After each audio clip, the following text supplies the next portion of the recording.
Poilievre rejects motion and confronts reporter as Alberta challenges Liberal agenda. In the current political landscape of Canada, tensions are rising as Conservative leader Pierre Poilievre takes a bold stance against the government's spending proposals led by newly appointed Liberal Prime Minister Mark Carney. The debate surrounding Carney's proposed motion for a staggering $486.9 billion spending plan has ignited fierce discussions across the country. Poilievre asserts that this spending is unjustifiable given the economic challenges faced by ordinary Canadians. This situation has sparked a significant backlash from the Conservative Party, which is determined to hold the government accountable for its financial decisions and ensure that taxpayer money is used responsibly. During a recent press conference, Poilievre brought forth compelling evidence to dismantle Carney's narrative, emphasizing that the proposed funds are not earmarked for meaningful investments. Instead, he argues, they have been squandered on excessive bureaucracy and costly consultants. This assertion highlights a critical concern among Canadians, the feeling that their hard-earned tax dollars are being mismanaged. The Conservatives are framing this situation as a desperate attempt by the Liberals to mask irresponsible spending as responsible governance. This narrative resonates with many Canadians who are increasingly frustrated with the government's handling of the economy and are looking for a party that will prioritize their needs.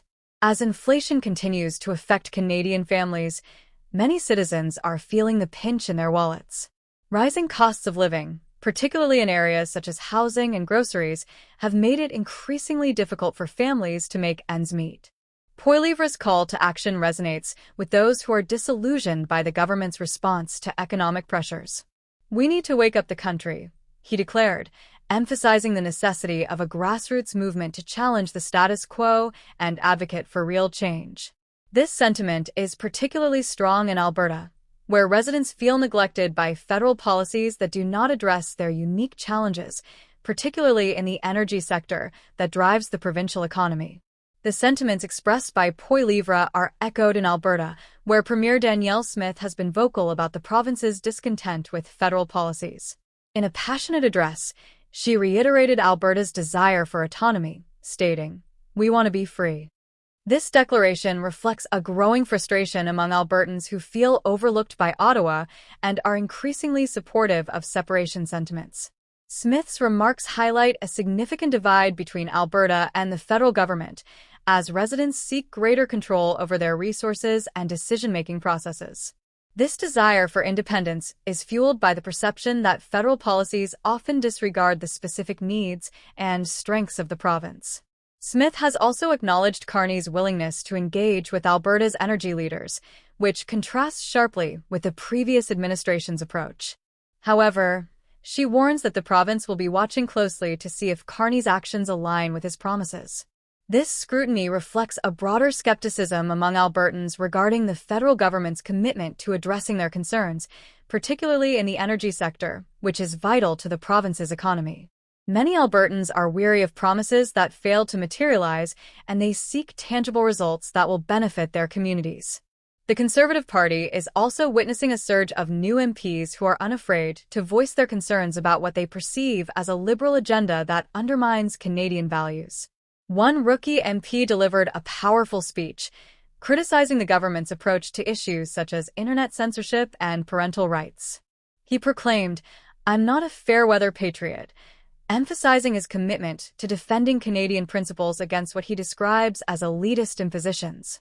This new generation of Conservative leaders is eager to challenge the status quo and advocate for policies that resonate with their constituents, particularly those who feel marginalized by current government initiatives.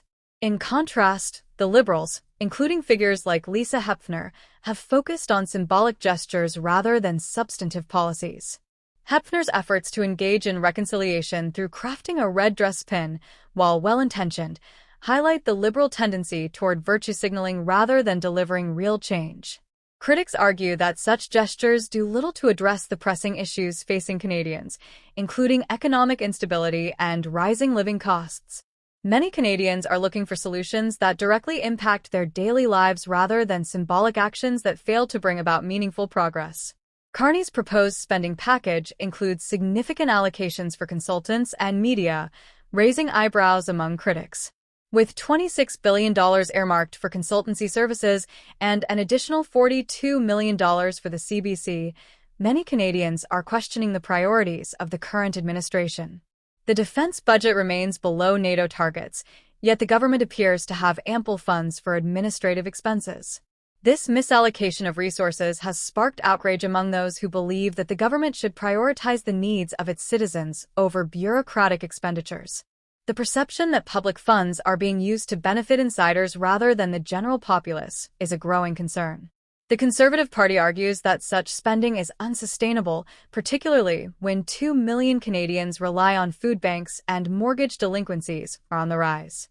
Poilievre and his colleagues are determined to oppose what they label a $500 billion mess, advocating instead for policies that directly benefit working Canadians. This commitment to fiscal responsibility is central to the Conservative platform as they seek to provide a viable alternative to the current government's approach. Many Canadians are looking for leadership that prioritizes economic stability and long-term planning over short-term political gains. In these challenging times, the Conservative Party aims to shift the focus from elite speeches and empty symbolism to actionable policies that address the real issues faced by Canadians. Poilievre's firm stance against Carney's spending proposals reflects a broader discontent with how the government is managing the nation's finances. The Conservatives are positioning themselves as the party of the people, advocating for transparency and accountability in government spending. This approach resonates with voters who are tired of the status quo and are eager for a government that understands their struggles. As the political landscape evolves, it remains to be seen how these debates will shape Canada's future.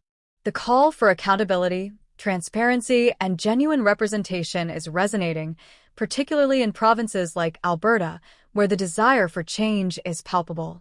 The upcoming months will be critical as both parties navigate these contentious issues, with Canadians watching closely to see who will truly champion their needs and aspirations. The outcome of this political struggle could redefine the relationship between the federal government and provincial authorities. In conclusion, the current political climate in Canada is marked by a growing divide between the federal government and provinces like Alberta.